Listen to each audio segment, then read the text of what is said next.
Welcome, dear viewers, to a new episode of Dialogue Horizon.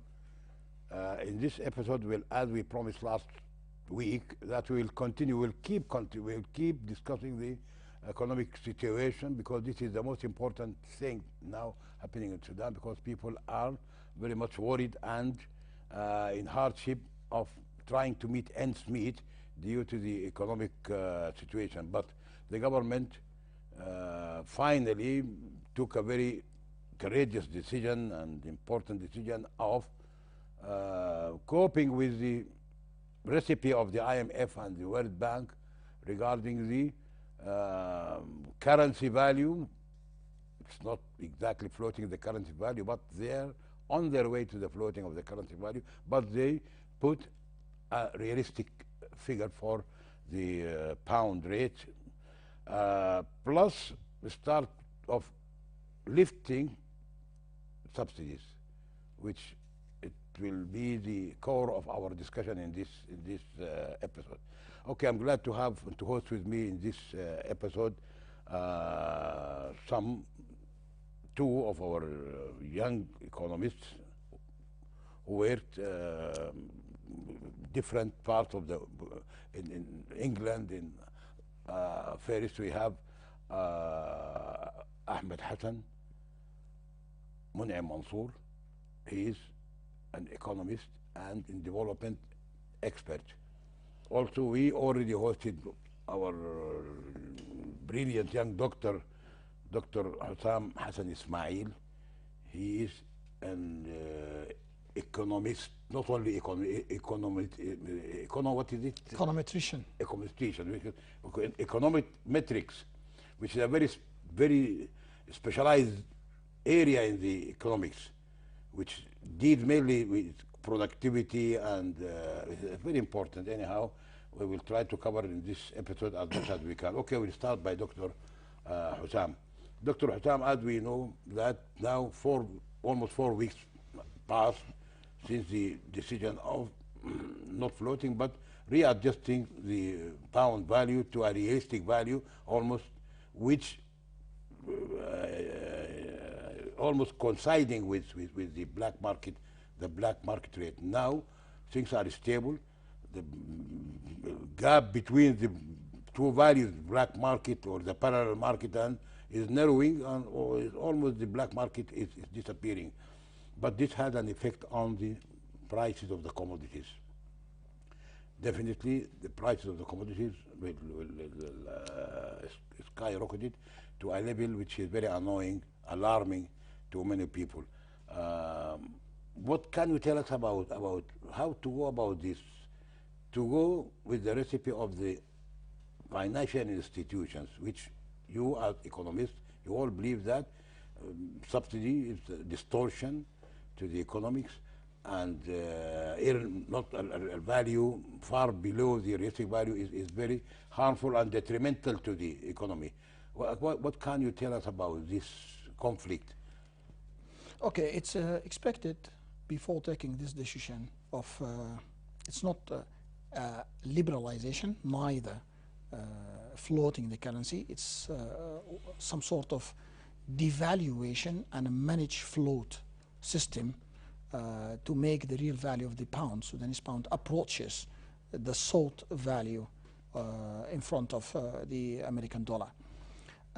It's also expected that some sort of value fixture will take place for a while when we take such courageous decision, and in my opinion it's unstudied decision of devaluing the pound without the necessary precautions that should be taken by both Bank of Sudan and Minister of Finance. So we're expecting for the Sudanese pound to be stable for a while, a short run, before it raises up once a significant demand to Forex happens. And as you said, sure, the necessary commodities prices raised up, some sort of ballooning the economy with the low value of the Sudanese pound is taking place because there is no coverage for such a decision. We should have taken enough deposit of dollars in the Central Bank of Sudan, at least 6 to 5 times the amount of the deficits. I'm talking about 30 to 35 billion dollars. Billion, because deficit is almost five. As happened exactly. That happened in Argentina. That happened in Egypt, because the economic experts at these two countries were strong enough in negotiation with the World Bank and IMF in order to avail enough deposit of dollars. Why? To ease the shocks that is going to happen after the decision of the devaluation. For example, right now we are experiencing continuous cutoff of power. Now Ministry of Finance is doing its best to avail the budget to procure both diesel and spare parts. From where are they going to procure? They have no option, in my opinion, but to resort to the black market. And once Ministry of Finance resorted to the black market, that means they are going to breaking their decision of fixing the forex rate for 379 for a while now. At least we are approaching the second month. And this, of course, will lead to a new raise in the forex. Why that's happening? Because no certain precautions being taken, which are the deposit in of dollars in central bank. Independent economists have recommended strongly that at least, as I said, 5 to 6 times the value of the deficit should be availed, secured, before taking such a decision. What I know from World Bank resources that they only availed $200 million. It's nothing. Absolutely. And sure, in a point of time, very soon, once a significant demand happens, demand for fuel, demand for wheat, for spare parts, for 80% of the imports, of course, an expected raise in the price of dollar would happen. So it's not a long-run stability. It's only a precarious stability in the price of or in the value of Sudanese pound in front of dollar. This we call it in engineering, exactly at this situation we call it unstable state, equilibrium state. In thermodynamics, yes, exactly. Yeah, this is it is equilibrium, but unstable equilibrium. Yeah. Okay. If we go to Ustad Ahmed Hassan, he's MSCC holder, 2 MSCCs, as we came to know, and he worked in England for quite some time, and now he's back, maybe after 8 years of. Okay, having heard Dr. Hitam talking about the adverse effect of implementing this issue of fixing or semi-floating the currency without having the ideal cushion of or reserve in the central bank will lead to the skyrocketing of the prices of commodities. And now the gap between the black market and the parallel the official rate is almost very narrow, but it will start widening as soon as the demand increases. Demand, especially the main buyer is the government. Or everybody, we know that the buyer, the government, when they start buying. So he said that this without discussion, but till now things are unstable. I want to ask you about, as you are expert in development, about, let us assume that everything goes as normal and we have the reserve. The banking system, the present banking system, is it qualified to cope with these big changes and the openness with the world, or the banks, they need some restructuring and they need some development in their equipment, in their personnel? What about the banking system to cope with such a big issue like this? First of all, thank you very much indeed for the invitation, and I hope that whatever we're going to say, it's going to be beneficial for the government and it's going to be beneficial for our watcher. Um, Basically, I do agree with every word that the doctor said. It's actually deep explanations to what's happening at the moment on the ground. The Ministry of Trade and Finance, they've done exactly the procedures the way around. So instead of putting foreign currency reserve on the central bank first and start planning financially on the proper way, uh, the, they decided to sink the Sudanese pound against the foreign currency, which is not going to stay for long. As you guys said, that the demand of the government is very high. The demand of the normal market is increasing day by day. Major issues as well on the peace agreement, that the prices that has to pay for the peace agreement, which is very soon, I believe, before the end of the year, it's going to be in US dollars, which is, if they cannot have the amount is being agreed, it's going to be some major issues on the peace agreement, which is might bring the country to an unstable situation again, or the government going to seek money from the black market. So at the moment we are in a temporary situation.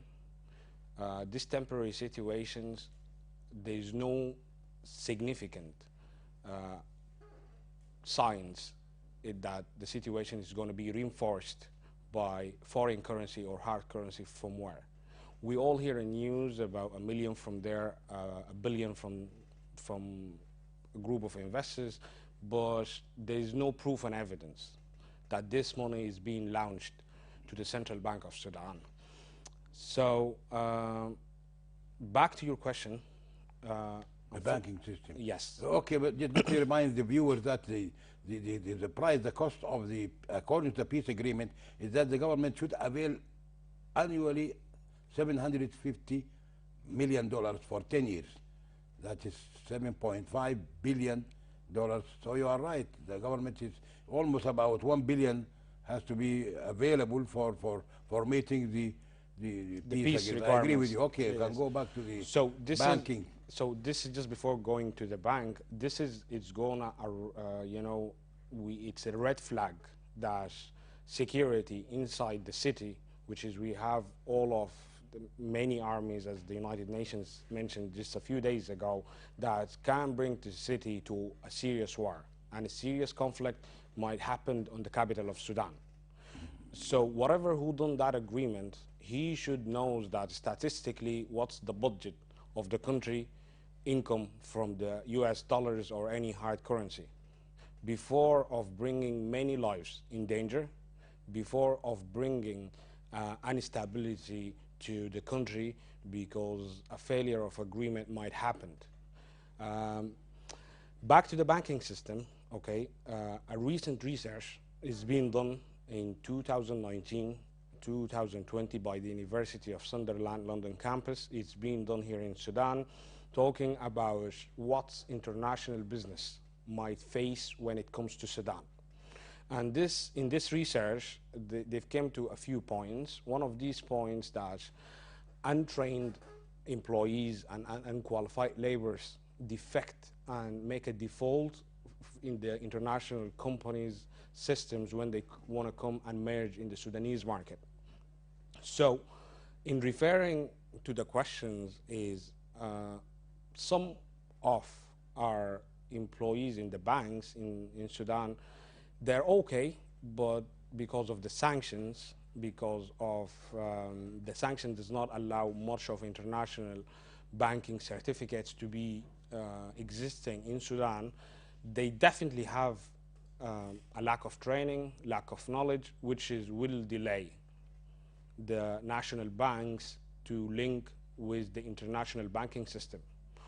And we all saw the stories happening a few days about, delayed on people receiving their money transfer from their family overseas. Somebody comes to the bank, say that we don't have cash, we're going to transfer the money to you through the bank. So add to that the delay and the efficiency on the service. So it has to be a training done to every single bank in Sudan to make sure that we will link with the international banking system as quicker, as faster as possible to help the development going. But at the meantime, let us not forget about the major issues. The major issues is when we have a development, we want to make sure that there is a stability on this development, and this development is not going to fail after a year or after a few months.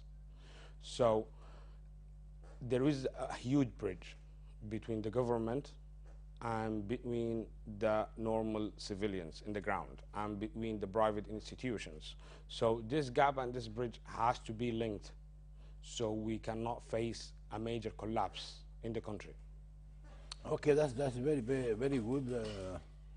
I think it's important. So you agree that the banking system needs some restructuring and capacity building. I think the government already took a decision a few days ago or yesterday about, they started talking about banking system, and they agreed, as you said, that the banking system are not yet qualified to meet. This may be due to the absence for 20 years from the global banking system.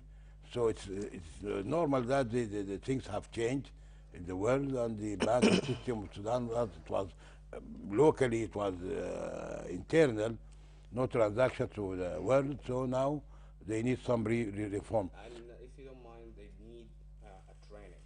Training. They need a training so the training is the only way that they would know how's the other parts of the globe functioning. So okay. The training can actually bring the gap closer. The training, that's good. Okay, that's good. Okay, Dr. Hussam. Also, still there is another. Still, many people. There is some controversy in the issue of the currency itself. Some people, they say that the currency outside the banking system is almost 90% of the mass, which is very important to you as economists. That the mass of the money circulating in the banking system, it gives we call it in engineering the momentum, because the momentum is the mass multiplied by the velocity. Mass, this is the mass of the money. When I talk in mechanical engineering, mass of the car. When the car is moving at 10 miles per hour, you multiply it by its weight. This is the momentum, which is very important to take you to any other. Now, people say that the mass in the banking system is almost very, maybe 10%, something they say 10%, they say 20%, but at least most of the mass, the printed money, is outside the banking system. So that's why some people are calling for changing banknotes, printing new banknotes, and so that people, they will be forced to bring back their money to the banking system. At that time, you can ask, if somebody deposits £1 trillion, it's not necessarily that he gets it immediately. So it will be a way of control. What do you think about this controversy? Is it good or bad to have a new money? It's recommended. It's recommended 6 months ago, after the first national economic conference is done. One of the most important recommendations at that time is we have to immediately launch a new currency. And the point of changing currency is strongly tied to the point Ahmed talked about, which is the unready banking system to the new change that the country is undergoing. If we do not reform the current banking system in terms of introducing it to the international standards of banking systems, introducing ERPs, making the whole financial transactions integral to everyone inside Sudan and to the outer world, especially for the donors and especially for the international financial institutions, I doubt that significant donations, loans will birth at Sudanese economy. And after the restoration of the banking system comes the need to change the currency. As per Bank of Sudan, 95% of the currency lies out the official banking system. And by the way, we have the same concept that you refer to in engineering. We call it the money velocity. Okay, the money velocity is one of the economic concepts that determines the health of the economy, determine the health of the financial and monetary system, whether being closed or open.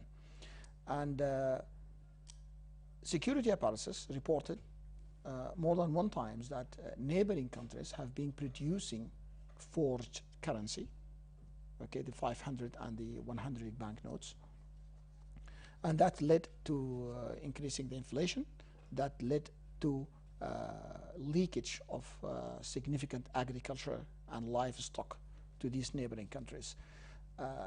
Changing the currency will not add value to Sudanese pound, but it will limit significantly the corruption, will frame up the corrupt banking system from dealing with the black market in what regards currency trafficking. Okay, it will give us a clue about the quantity of money we need to supply the productive projects. And all these projects, all this process should go in parallel with the current endeavors that the government now is taking with international institutions, with IMF, with World Bank, with WTO, with IDA, etc. Strategically, we shouldn't only confine on what IMF or World Bank is telling us. We should invent our own internal solutions in order to expedite the economic stability, in order to support the poor, in order to propel the wheel of the economy. And at the same time, we will give a strong message to the world that seriously we are strong enough to address the whole deformities being inherited from the ex-regime, from the Islamist regime. So changing the currency, by changing the currency, we are hitting directly the corrupt economy, the parallel economy, the ex-regime economy. Knowing that, what currency traders are now using to increase or to decrease the value of the Sudanese pound is the forged currency. The informal economy being utilized by what we call the gray companies, that companies belonging to the ex-regime, companies belonging to the military or the defense economy that recently joined, theoretically, that recently joined the official economy, will be controlled, managed, observed by the official banking system, especially by Bank of Sudan, and hence this will help to send many messages and will help to materialize the objectives of the great Sudanese revolution. So without immediate restoration of the banking system or immediate change of the currency, I think that none of the international financial institutions will jeopardize sending their billions, the expected billions, to a black hole. And I've been saying that since the first economic conference. This battle should have been taken at least 1 year back. It's too late. It's never too late, but it's too late now to start restoring the banking system or changing the currency. However, we shouldn't waste more time. So changing the currency is a mandatory step, corrective step, in parallel with restoring the corrupt banking system. Corrupt banking system. Oh, that's very good. So you are proponent to the change of the currency, which is, you are saying it's mandatory. It should have been done 1 year back, but anyway. I wouldn't be harsh if I say there is some sort of reconciliation that is happening right now between the governing economic cabinet, that is my expression, and the inherent economy. So otherwise, there is no any reason of delaying such a crucial decision after 1.5 years of the beginning of the transition period. Is it true that the cost of printing new banknotes, is it high to the extent that the government cannot cope with it? It's about, let us say, 80 We heard or from 100 million. It's not that. It's not that costly. 200 million is quite enough to make a significant change. It's not 600 million. It's not 750 million, as the ex-Minister of Economics stated. That's very. This is an exaggeration. So it's only 200. 200. Okay, that's good. Okay, if we go back to Ustad Ahmed, we ask you about now the government is fully aware and really alarmed by the resentment and by the people started talking about the hardship that they are not able to meet the prices of the commodities, the basic commodities. So the government started some, and being helped by the World Bank. Yesterday we heard that they started the direct assistance to by the way, Biden did this to cope with the COVID in his program, which passed last week, that he will give every American about $1,400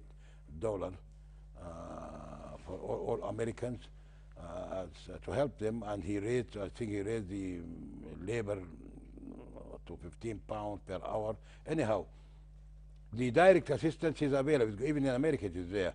What do you think about the direct assistance to those who are really affected by this? And bearing in mind that the government does not have statistics to decide on who is the real needy person. This money can go to people like the subsidies. Like subsidies, not everybody is benefiting from. I myself, I'm not needy, but I benefit from the subsidies. When I go to the fuel station, or when I buy fuel at low price. So, indiscriminately, this subsidies. Can you tell us about how to go about direct subsidy? First of all, is it something good? Is it something sustainable? Or just tell us about the direct assistance, which being even helped by the World Bank.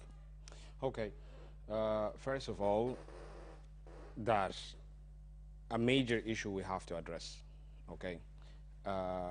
When you talk about something very high in the top of the horizon, and you want to implement this in a land that there is no system, okay?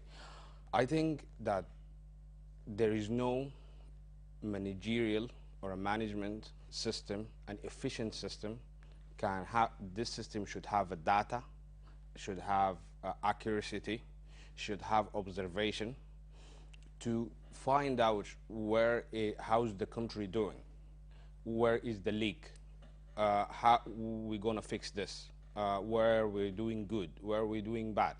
So that's all, the assistance and everything else, it does need a system.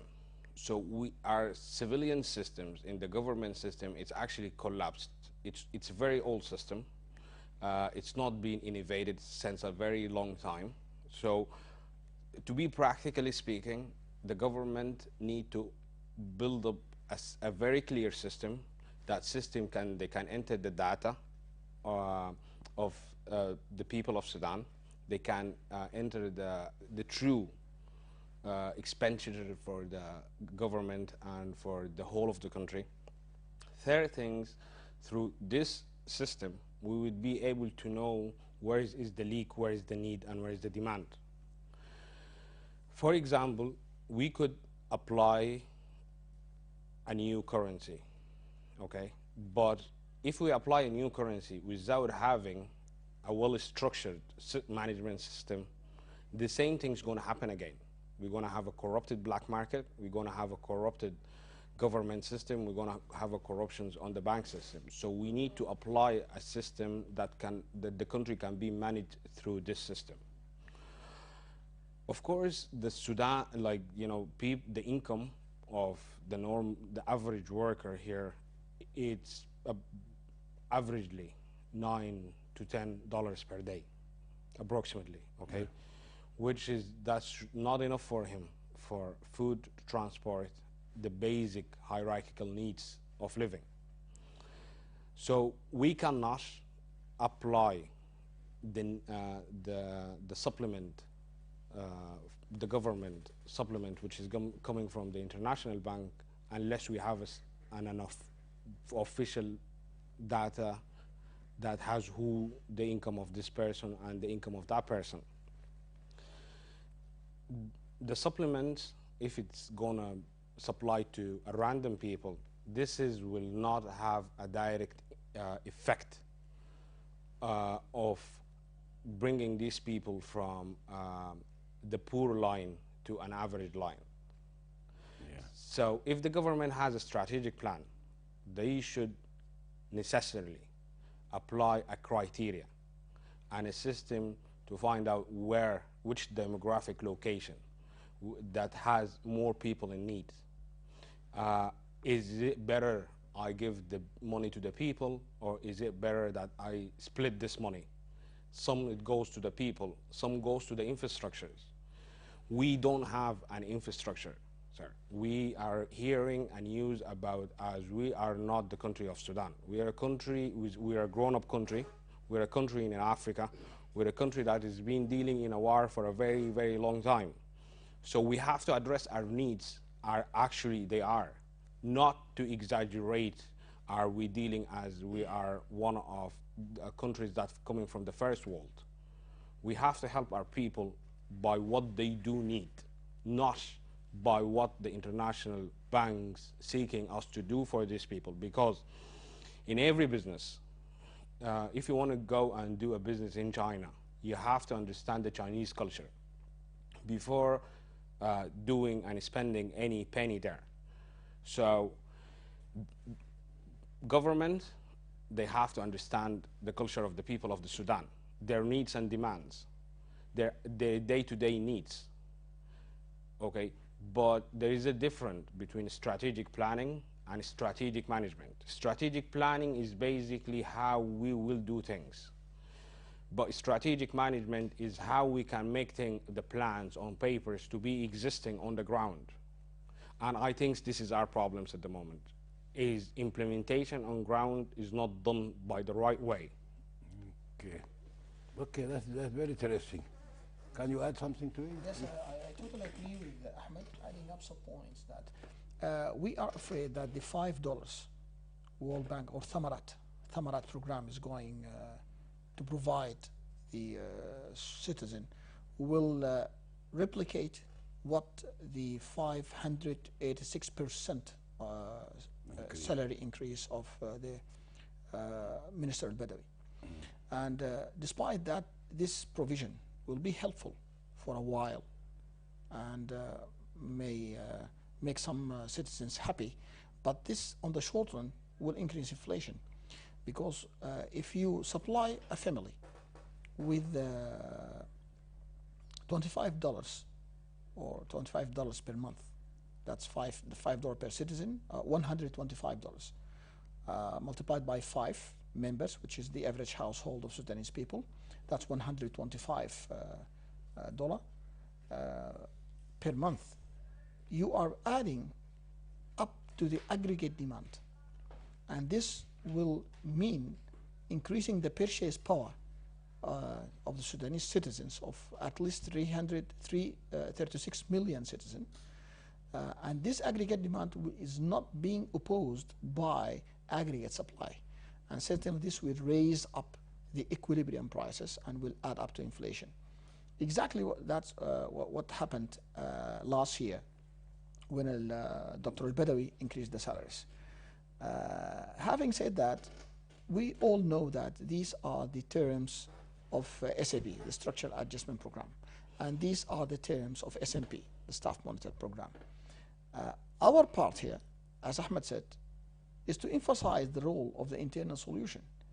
We should have worked in a program of production increase, increasing the productive capacity of the Sudanese economy in order at least to replace the imports by some of the local products at average cost.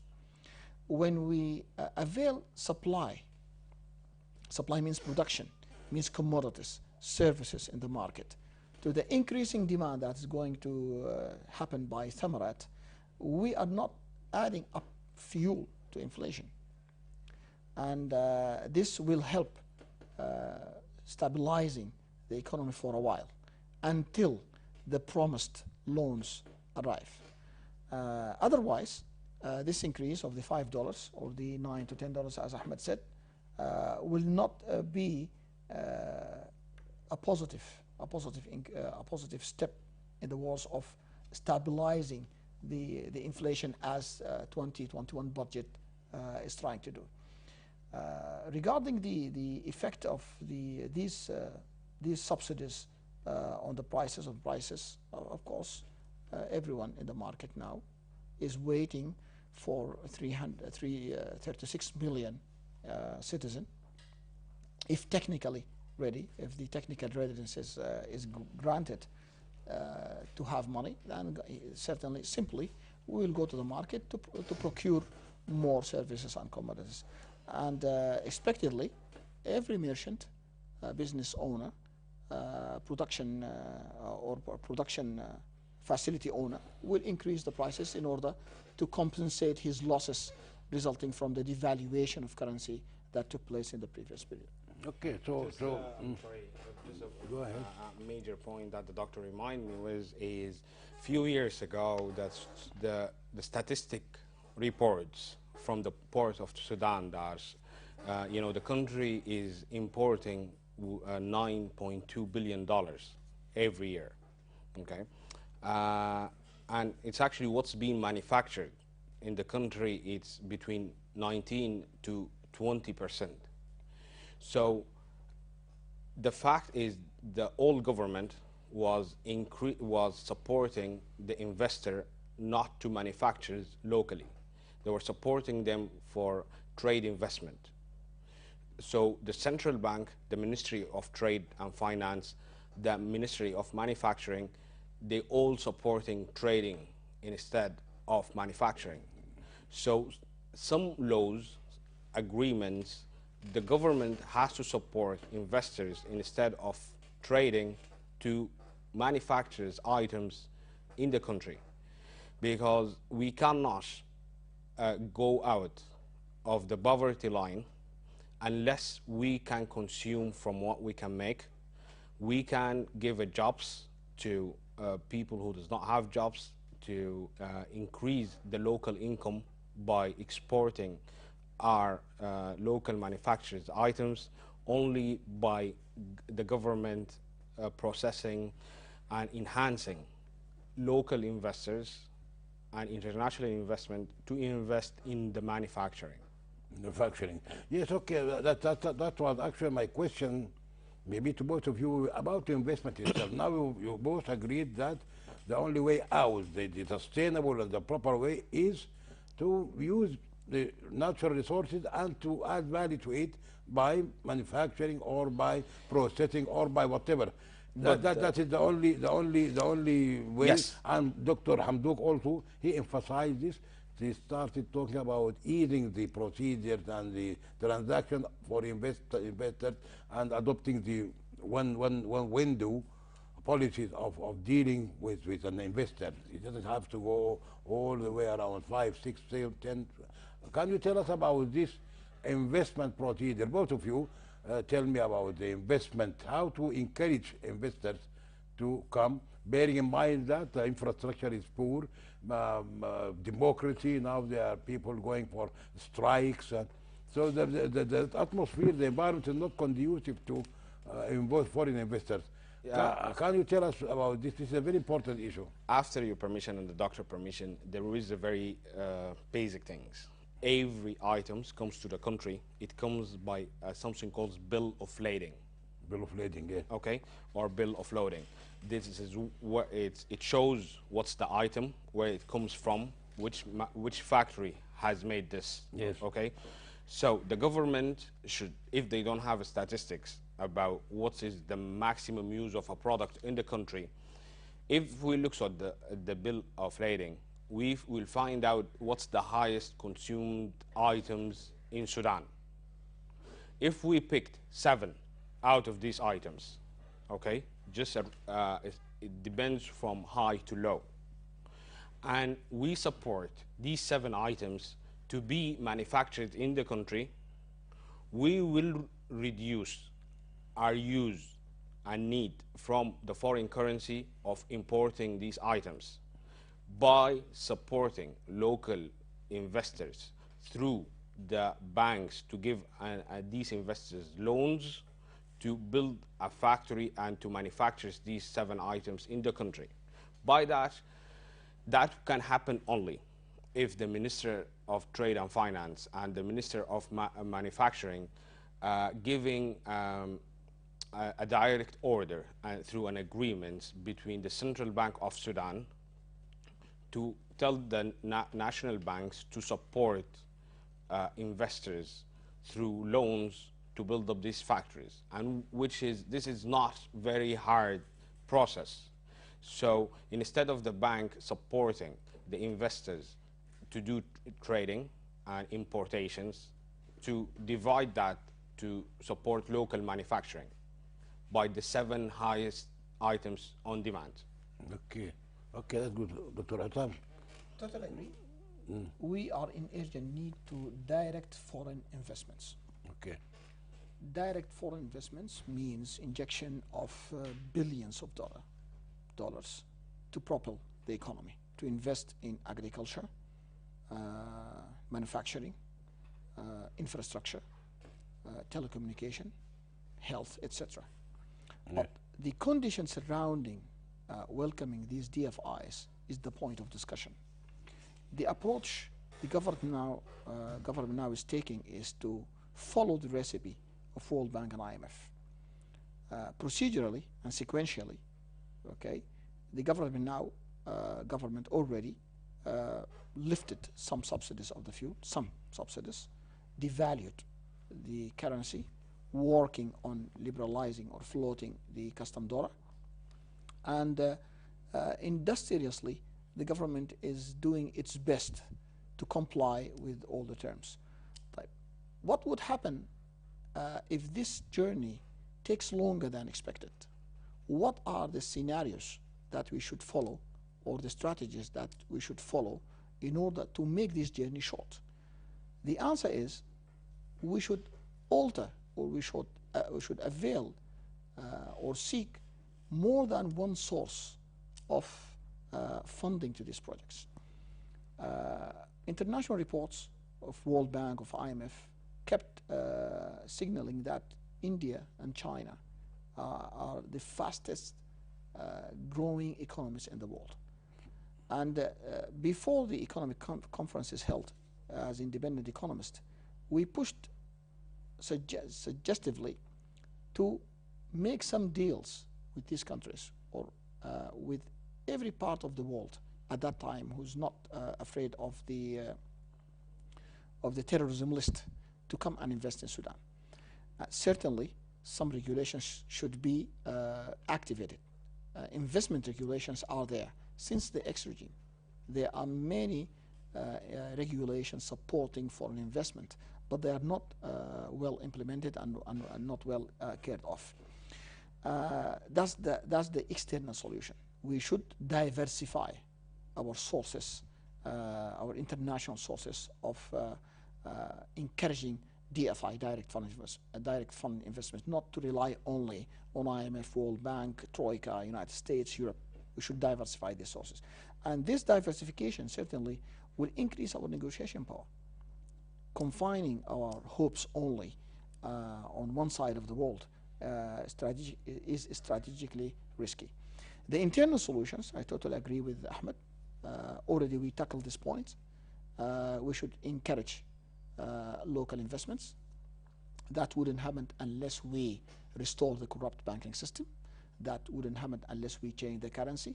That wouldn't happen unless we change the culture of the private sector from dealing on or from profiting from non-productive activities like trading, like buying real estates, putting or investing in gold, etc., to the culture of production.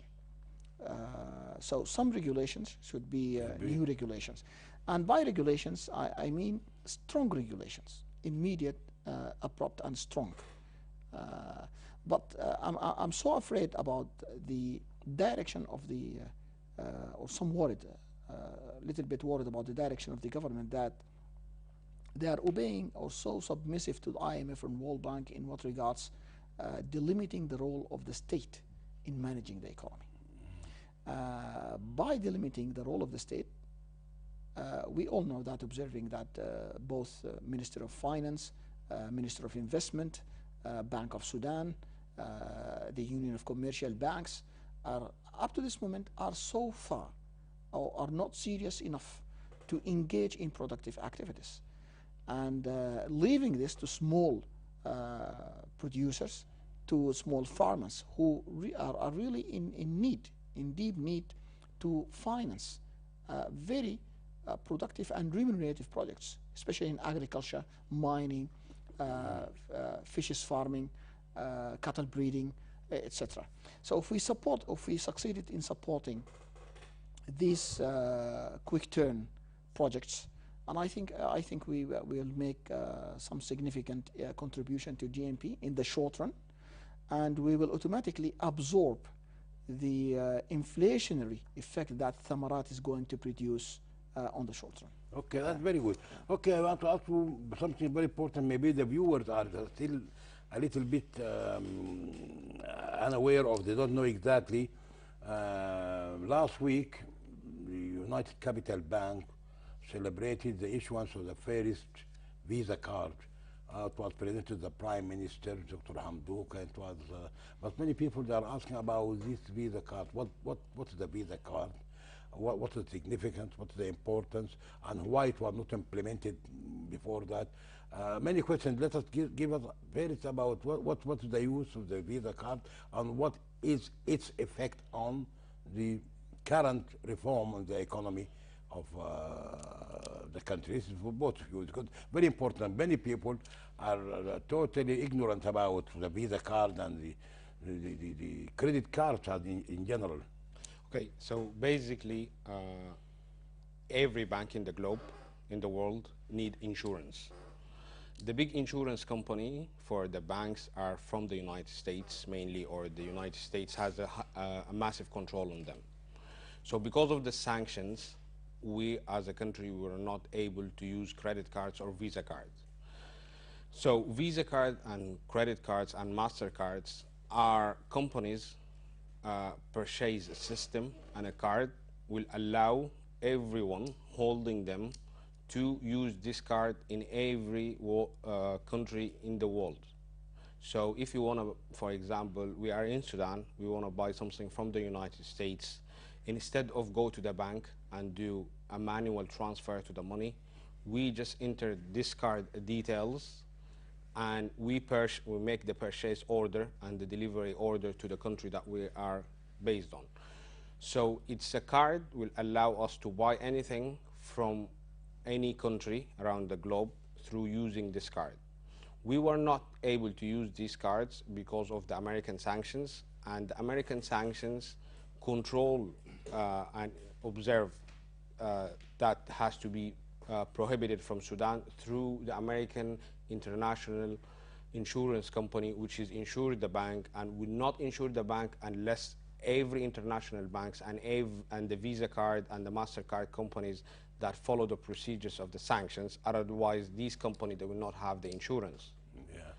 So it will make the government purchase systems easy. They'll make the civilians purchase orders, and if they travel abroad, that they don't have to use cash. They could just swipe the card and get what they need through these cards. Is as you has an international bank account from your local bank in Sudan.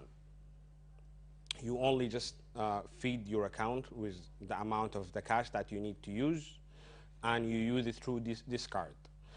Regarding the credit cards over general, the credit card is your bank will give you a limit that you can borrow from your bank to use it on the card, and you paid over time. Okay, that's very good. Okay, can you add, because we have few minutes to go. Okay, So this is very important issue about what Ahmed said. It's clear, but we want more elaboration on this issue of the credit cards in general and the Visa card, which was celebrated last week. Having credit cards in Sudan is something good. At the end. It's good, okay. But we should ask ourselves many questions. How many beneficiaries in Sudan will use this credit card?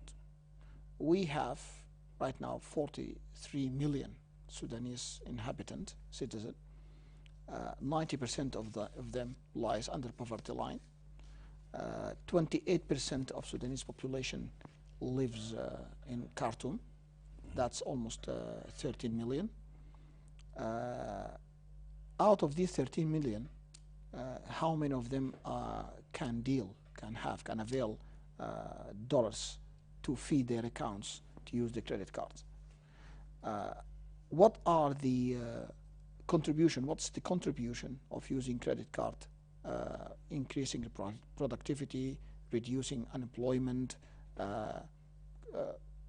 contributing to the growth of GNP? These questions should be answered. However, appearance of credit card in Sudan has a positive side, which is that Sudan right now is appearing in the international banking system. And we hope that the consequences of having such financial facilities will be followed also by significant loans, funds to propel or to encourage investments in bigger projects to cover larger range of Sudanese citizens, not only to confine them on certain classes. Okay, that's very good. I think we covered a lot in this episode, especially we finished by this Visa card. Is something good, but it needs a little bit of work on the ground, and we emphasize the importance of investment, of adding value to the product. So this was a... We shouldn't forget that we should avail electricity. Electricity, all of infrastructure. Okay, that's all for this episode about the economic, and we will continue in this direction of this series of talks about the economic until we come to the good point where we can say now the economy is healthy. Thank you, dear viewers, for being with us for the last hour. We hope to see you next week in another episode on the same issues. Bye.